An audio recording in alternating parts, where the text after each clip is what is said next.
सबसे पहले उमा, मैं आपसे जानना चाहूंगी कि अभी लेटेस्ट अपडेट क्या है? जी देखिए, जो जिस तरीके से आज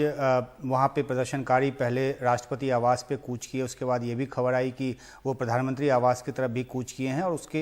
इस प्रदर्शन के बीच ऑल पार्टी एक मीट की बात सामने आई और उसमें जो स्पीकर हैं उन्होंने इसको कन्वीन किया और एक जानकारी निकलकर सामने आई कि तमाम पार्टी के जो नेता मिले उन्होंने ये तय किया है कि राष्ट्रपति गोटाबाया से ये रिक्वेस्ट किया जाए कि वो पद त्याग दें और साथ ही साथ रणनील विक्रमसिंघे को भी पद त्याग करने की जो मांग है वो की। पहले ये भी खबर आई कि उन्होंने इस बात को रिफ्यूज कर दिया है, लेकिन अब श्रीलंका पीएमओ की तरफ से जो जानकारी दी जा रही है उसके मुताबिक ये कहा जा रहा है कि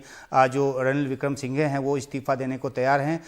ताकि एक सर्वदलीय सरकार जो है उसका मार्ग प्रशस्त हो सके। जिस तरह से वहाँ पे स्थिति अभी बनी है आर्थिक संकट की वजह से, और वो सालों साल में बनी है, पिछले कुछ महीनों से वहाँ पे जिस तरह के प्रदर्शन हो रहे हैं और जिस तरह से वहाँ पे चाहे फ्यूल की बात हो या खाने पीने की चीज़ों की बात हो उसकी किल्लत है, तो जो ये संकट एक लंबे समय में बना है, ओवरनाइट उसका सॉल्यूशन नहीं है। लेकिन जो जनता का गुस्सा है वो इस रूप में आज फूटा है कि हमने देखा कि उस स्विमिंग पूल में जाकर प्रदर्शनकारी जो हैं वो बैठ गए हैं, राष्ट्रपति आवास के अंदर पलंग पर जाकर बैठे हुए हैं और इतनी बड़ी तादाद है उनकी, एक जनसैलाब की तरह वो निकले हैं, उभरे हैं। और सुरक्षाकर्मी उन्होंने पहले काबू करने की कोशिश की, फायरिंग भी की, आंसू गैस के गोले भी छोड़े, लेकिन इतनी ज़्यादा जनता सड़क पे है कि काबू कर पाना मुमकिन है नामुमकिन है। और ऐसे में ये भी जानकारी आई कि राष्ट्रपति जो हैं वो देश से चले गए हैं और इस तरह की एक वीडियो जो है सोशल मीडिया पे चल रहा है जिसमें एक जहाज में कुछ सामान भरा जा रहा है। हालांकि उसकी तस्दीक नहीं हुई कि राष्ट्रपति देश में ही कहीं सुरक्षित जगह पे हैं या देश के बाहर गए हैं,